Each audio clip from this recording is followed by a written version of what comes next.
So ayun, sa mga gustong magpa-washout, comment lang kayo sa latest video ng Boss Balbas. Ito yung channel na yon. Nasa description na po yung link mga bossing. Ayan, i-click nyo na lang dyan tapos mag-comment kayo. Kahit saang video na po siguro dyan. Madali ko na yung makikita. At para konti yung magpapa-shoutout sigurado. At dito ko naman kayo iwa-washout sa Balbas Malakas. Ayan, give and take lang, give and take. Okay mga bossing, ayan. Habang ginagawa ko yung part 3 ng ating Tokyo Revengers, isisingit ko lang muna to, no? Dito sa isang channel ko i-upload dito kasi baka masira yung algorithm ng Balbas in the House natin. Kaya dito sa Balbas Malakas, dito natin ilalagay mga review, mga theory, at saka mga upcoming news update tungkol sa mga nire-recap natin, di ba? Para at least yung algorithm ng Balbas in the House hindi masisira. Dito nyo aabangan lahat ng mga versus nyo kung sino mananalo sa ganito, kung sino mananalo sa ganyan. Okay? I-breakdown lang natin to yung mga tanong tungkol sa Amamiya Brothers. May tanong kasi dito, ang sabi niya, sino po ba ang may kakayahang tumalo sa Amamiya Brothers? Ito po ang sagot dyan. Kung tutuusin, hindi ko na sana sasagutin to kasi kung pinanood nyo yung part 1, alam nyo kung sino ang pinakamalakas. Okay, let's go. Base sa manga ng High and Low, actually hindi siya manga pero dun mo malalaman lahat ng information. Ang pinakamalakas na karakter sa High and Low universe is ang Amamiya Brothers po. At nakita po natin yan sa part 1. Tinalo ng dalawang Amamiya Brothers which is Masaki and Hiroto ang buong grupo ng Mugen. Kasama doon si Cobra, Yamato, Tsukumo at Kohaku. Ito mga bossing, panoorin natin ulit.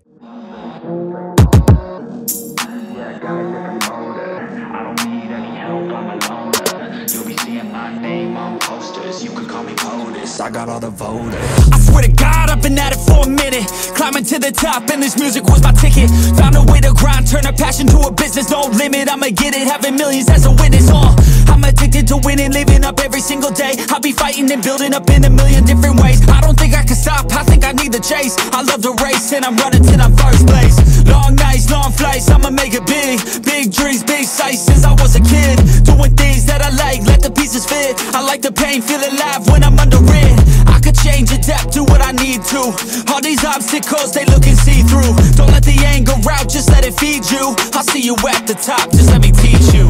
Although hindi nabugbog si Kohaku, pero si Cobra at saka si Yamato nabugbog sila. Imagine, pagkatapos patumbahin ng, hindi naman lahat na patumba, pero nabugbog nila yung mahigit 100 plus. Mahigit na plus pa Mahigit 100 na miyembro ng Mugen. Nilabahanan pa nila yung 4 na founding member ng Mugen. Ito naman yung part na yon. Silipin natin ulit.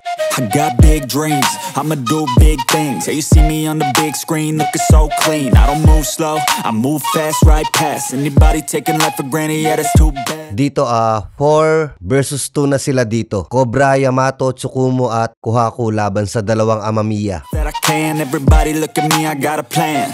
You gotta work hard, play hard, do it from the start. Cause how you do anything is everything is art. Stay consistent and do it every day.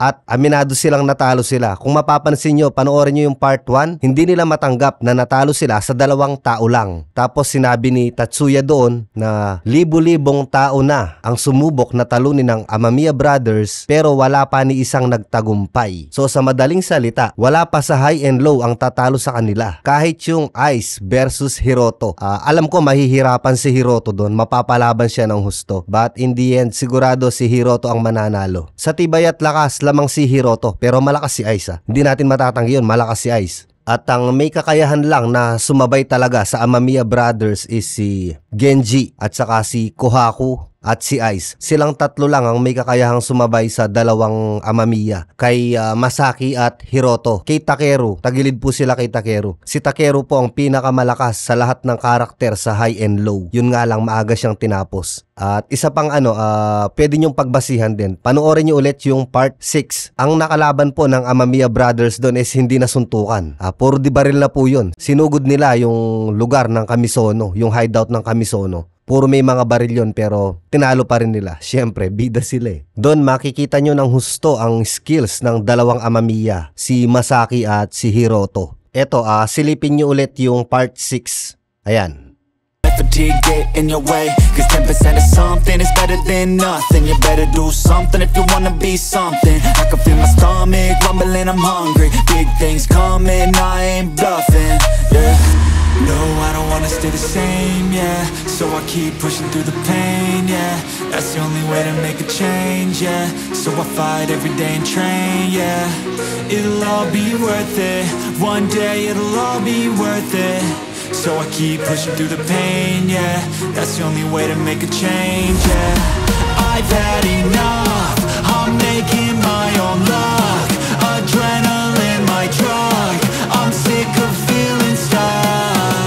I got this, will not quit to the top, I promise. Cause I've had enough.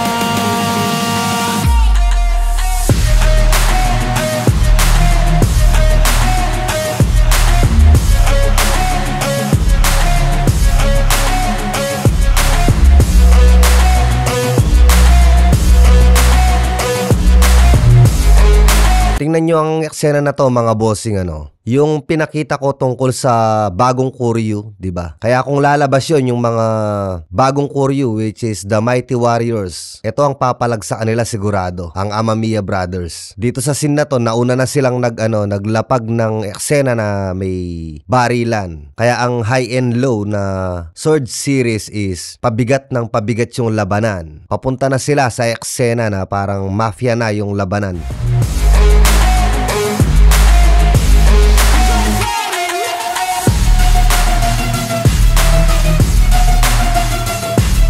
At ang eksena na to hindi na siya pang suntukan lang Kung titingnan natin parang Fast and the Furious yung dating ng movie, di ba?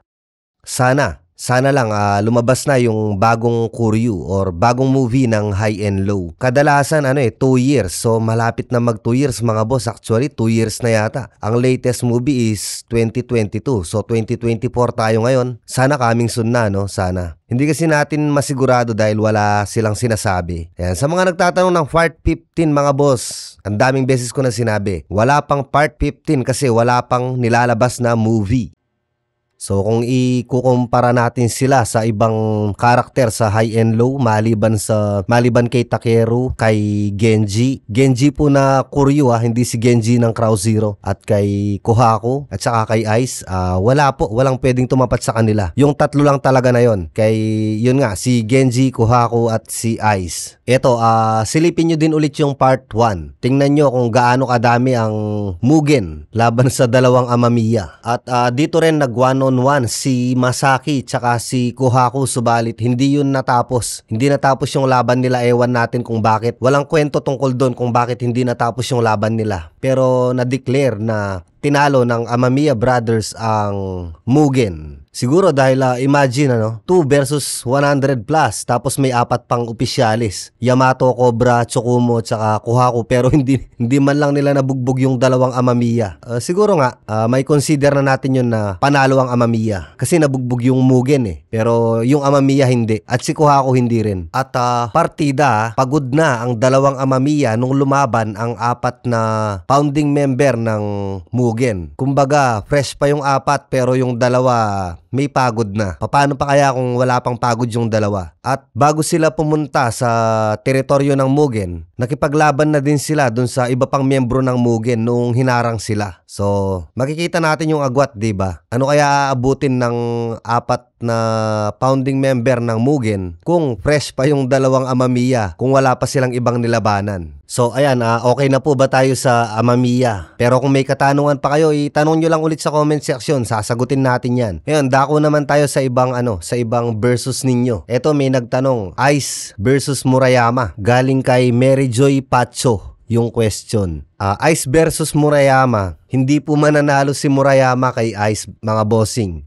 Oo, malakas si Murayama. Pero nasa ibang level po kasi yung lakas ni Ice. na kayang sumabay sa Amamiya Brothers, which is hindi kaya ni Murayama. Mapapansin nyo din yan sa one-on-one nila ni Hiroto. Nahirapan si Hiroto. First time ko siyang makita na nagkaroon ng pasa sa laban niya. Panoorin nyo lahat ng mga laban nila, hindi pa nagkaroon ng konting damage sa mukha si Hiroto dun pa lang sa laban nila ni Ice. Si Ice nagkaroon din naman pero hindi lang halata dahil maitim. Pero pansin nyo din doon na nahirapan din ng husto si Ice, which is hindi niya rin dating nararanasan. Kaya mainit ang ulo niya doon nung natapos yung laban. Gusto pa niyang magpatuloy pero sabi nga ng mga kasama niya, wala nang bayad yun kaya tumigil na sila. Okay, next question. Galing kay Jasmine Sora. Sino po mananalo? Ryo versus Murayama. Ang Ryo na to, si Susaki. Ryo yung sa Koryu. Si Ryo versus Murayama. Murayama po. Malayong malayo. Hindi ubra si Susaki. Susaki Ryo, hindi siya ubra kay Murayama. Maaaring may palag pero malabo. Malabo siyang manalo kay Murayama. Although pareho silang humawak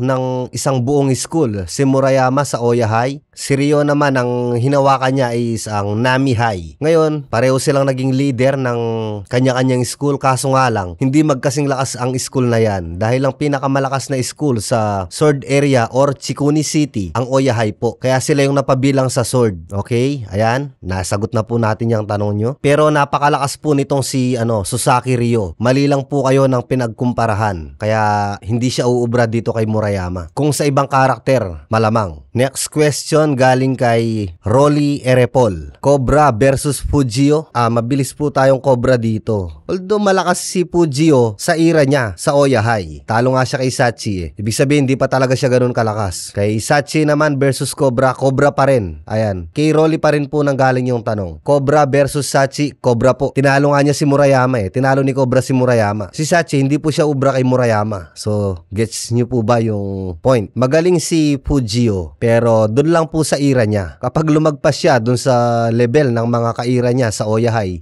negative na po. Kung tutusin, ka-level niya lang sana si Sachio pero natalo siya kay Sachio. Maybe sa mga sa mga susunod pa na lalabas nilang movie, baka mas lumakas pa si Fujio. Hindi natin alam. Malalaman natin kapag nag-release sila ng bagong movie. Okay, next question galing kay Nelson Redonya.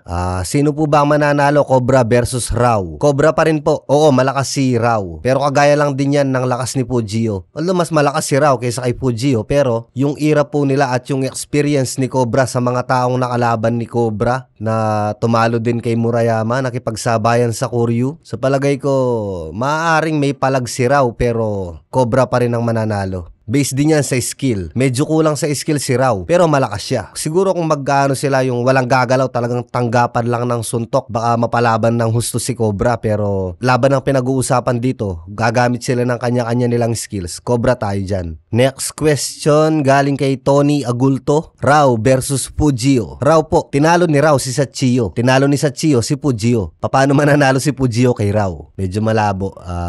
Medyo malaki ang agwat ni Rao kay Fujio. Okay, next question coming from Moid Ganoy. Murayama versus Tsukasa. Naku po, Murayama, mabilis na mabilis. Hindi ko na kailangan ipaliwanag po.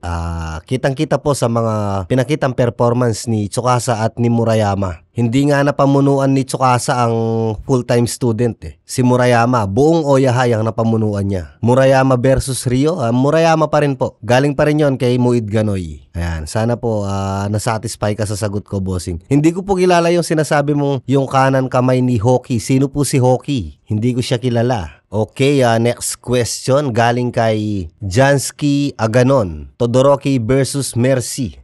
Medyo medyo alanganin. Pero based sa skill na record ng dalawa na to, Todoroki po ang mas malakas kesa kay Mercy. Sa totoo lang, wala pang ibang nakakatalo kay Todoroki kung hindi si Murayama pa lang. Kahit nung laban ng Oya High versus Hausen, wala pong masyadong tama walang masyadong damage si Todoroki. Kahit nung nag one-on-one sila ni Yuken, nanalo pa rin si Todoroki. Si Yuken, isa sa 4 Emperor yon. Hindi rin basta-basta yung si Yuken. Kung di nyo kilala si Yuken, si Odajima Yuken. So Todoroki po versus Mercy. Todoroki. Sa totoo lang ano po masyado lang na hype yung Susuran dahil sa paglabas nila sa High and Low. Kasi may sariling movie po kasi ang Susuran, which is yung Crow Zero. Ngayon, masyadong na hype yung lakas nila. Pero pag kinumpara mo talaga skill by skill, record by record, nasa Oya High pa rin talaga yung malakas. Pero kapag pinaglaban yan sa another movie, syempre hindi na natin masasagot yan kung sinong mananalo, ano. Pero nandito kasi tayo sa question na one-on-one versus